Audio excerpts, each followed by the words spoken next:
Bismillahirrahmanirrahim. Assalamualaikum warahmatullahi wabarakatuh. Buat rekan-rekan yang telah memberikan donasi kepada saya ucapkan terima kasih yang sebesar-besarnya. Semoga apa yang Anda berikan ini menjadi manfaat untuk saya khususnya, dan apa ilmu yang akan saya sampaikan kepada teman-teman juga memberikan manfaat untuk trading Anda agar dapat meraih profit yang konsisten pada pasar forex. Oke teman-teman, kita akan belajar mengenai support dan resisten. Support, kita akan belajar support and resistance. Support and resistance ini adalah hal yang paling terpenting dalam aktivitas trading forex kita, karena kita bisa mengetahui kapan market itu akan turning point atau balik arah, ataupun kapan market itu akan melanjutkan arah, melanjutkan pergerakannya, baik turun maupun naik. Dari pengalaman saya, bahwasanya support dan resisten, support and resisten ini bisa diidentifikasi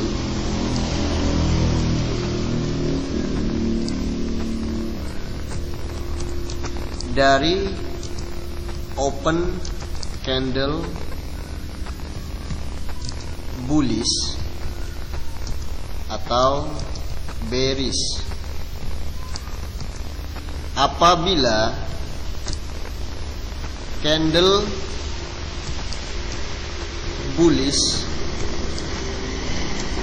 maka harga opennya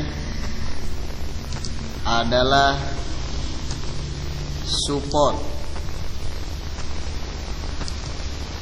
Apabila candle bearish, maka harga opennya adalah resisten. Kenapa saya mengambil kesimpulan seperti ini? Mari kita tengok sebuah teori sederhana yang sudah beratus-ratus tahun ini dicetuskan oleh bapak ekonomi kita, bapak ekonomi dunia, yaitu Adam Smith. Adam Smith mengatakan bahwasanya apabila permintaan atau demand, atau bisa kita sebut lagi support, apabila permintaan atau demand atau support lebih besar daripada penawaran atau supply, atau bisa kita sebut resisten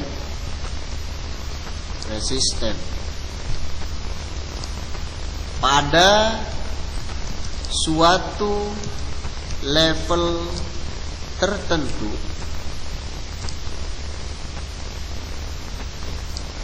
saya tuliskan, pada suatu level tertentu, maka harga akan menjadi naik.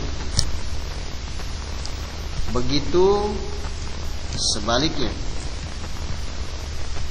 Berarti nanti bila kejadiannya adalah penawaran atau supply-nya ini lebih besar daripada permintaan, maka harga akan menjadi turun.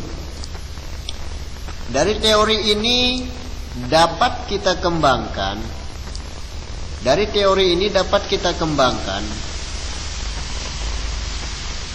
apabila D, saya sebut saja D untuk demand ya, lebih besar daripada supply, maka yang terbentuk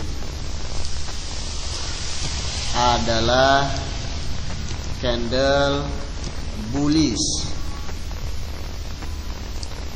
Apabila supply lebih besar daripada demand, maka yang terbentuk adalah candle bearish. Jadi kita buat kesimpulan,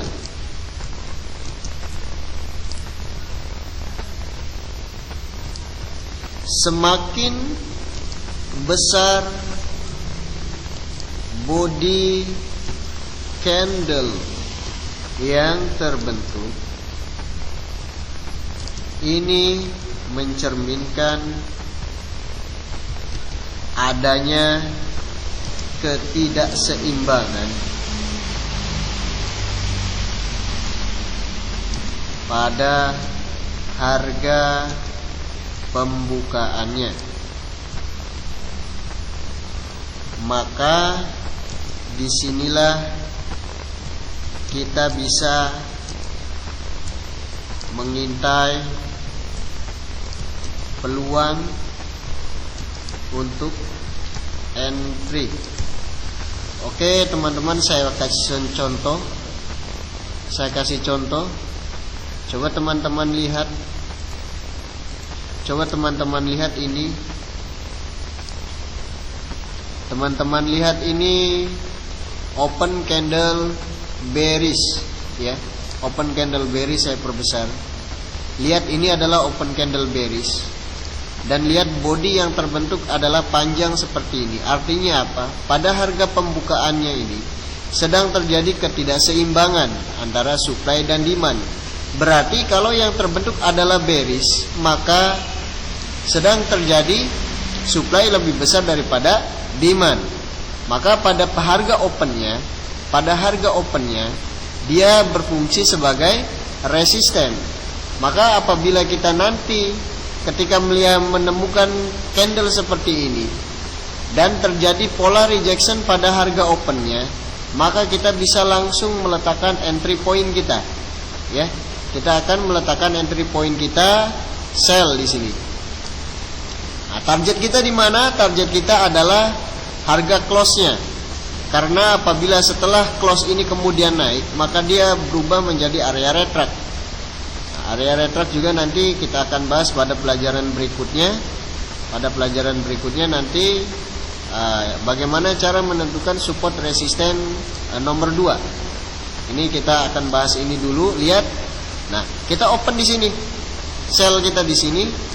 Dan target take profit kita adalah pada harga close-nya. Oke. Ya. Maka kita win 146 pip. Ya. Di mana kita letakkan stop loss? Letakkan stop loss jangan jauh-jauh. Kita cari ujung shadow saja. Nah, ini 40 pip. Kita letakkan stop loss 40 pip dengan target point kita 130 pip. Ini 1:3. Ini good setup, ya. Good setup. Ini bagus untuk melakukan entry point. Oke, coba kita cari bahwasanya harga open bull-nya ini dia sebagai resisten, sebagai support, maaf. Harga open bull-nya dia sebagai support, ya. Coba kita cari. Nah, contoh ini. Nah, ini contoh, ya. Lihat. Ketika harga mencoba ke turun, kemudian dibawa lagi kembali ke atas, maka disinilah kita boleh ngentry buy. Di mana target kita adalah pada harga close daripada candle bull, ya. Nah, disinilah kita akan take profit kan sekitar 60 pip. Oke, kita lihat lagi, ini ada open candle bear. Coba lihat, kita tarik. Nah, pada opennya ini dia sebagai resisten. ya. Nah, sebagai resisten, lihat pola rejection terbentuk di sini. Maka kita langsung enter sell di sini dengan target profit kita di sini. Oke. Mudah ya. Mudah kita untuk meletakkan untuk mengetahui di mana itu support. Nah, ini lihat. Ini open candle bull, ya. Coba kita tarik horizontal line seperti ini. Maka lihat di sini mendekati, karena ini adalah nanti pada pelajaran berikutnya, ini adalah area demand sebenarnya. Coba kita cari yang lain. Contohnya ini, ya. Ini kita open sini, take profit sini. Ini kita open sini, take profit sini. Coba kita majukan lagi ini. Kita open sini, rejection dan take profit di sini. Oke? Mudah ya? Nah, coba kita ulang dulu pelajaran kita yang pertama tentang support dan resisten. Yang pertama adalah cara menentukan support dan resisten. Menemukan, jangan menentukan, menemukan. Cara menemukan support and resistance. Nah, ini adalah nomor 1. Cara yang pertama. Cara yang pertama, support and resistance bisa ditemukan atau bisa diidentifikasi dari open candle bullish atau bearish. Apabila candle bullish, maka harga opennya adalah support. Apabila candle bearish, maka harga opennya adalah resisten. Nah, dari mana? Nah, teori ini didapat. Saya dapatkan dari Adam Smith. Karena Adam Smith mengatakan dalam sebuah teori ekonominya, apabila permintaan atau demand atau support lebih besar daripada penawaran atau supply atau resisten pada suatu level harga tertentu, maka harga akan menjadi naik. Begitu sebaliknya. Sebaliknya maksudnya supply lebih besar daripada demand. Jadi di sini kita buat kesimpulan, apabila demand lebih besar daripada supply, maka yang terbentuk adalah candle bullish. Ya, apabila supply lebih besar daripada demand, maka yang terbentuk adalah candle bearish. Jadi kita buat kesimpulan, semakin besar body candle yang terbentuk, ini mencerminkan adanya ketidakseimbangan pada harga pembukaannya. Ya, terjadi ketidakseimbangan antara supply dan demand pada harga pembukaannya. Supply and demand pada harga pembukaannya, maka disinilah kita bisa mengintai peluang untuk entry. Contohnya tadi sudah saya sampaikan, ya. Contohnya sudah saya sampaikan. Nanti silahkan untuk tugasnya cari dari mana pair mana saja yang Anda sukai. Nanti kumpulkan, cari di mana 20 setup entry buy dan 20 setup entry sell. Saya anjurkan pair yang terkecil adalah H4, jangan menggunakan H1, karena H1 adalah tempat untuk meletakkan entry, bukan untuk menentukan support and resistance. Kecuali Anda seorang scalping, boleh. Nah, saya sarankan Anda menjadi seorang day trader dan swing trader. Oke, silahkan kerjakan tugasnya. Saya tunggu nanti pada grup tugas karena saya akan buat 4 grup nanti dalam pembelajaran kita, ya. Yang pertama grup materi, yang kedua nanti ruang lukis, yang ketiga grup untuk pertanyaan, dan yang keempat adalah grup untuk penyelesaian tugas. Oke, sekian video dari saya. Tunggu lagi tutorial saya berikutnya, bagaimana kita bisa menentukan support dan resisten berikutnya. Semoga video ini bermanfaat dan sukses untuk kita semua. Salam profit. Assalamualaikum warahmatullahi wabarakatuh.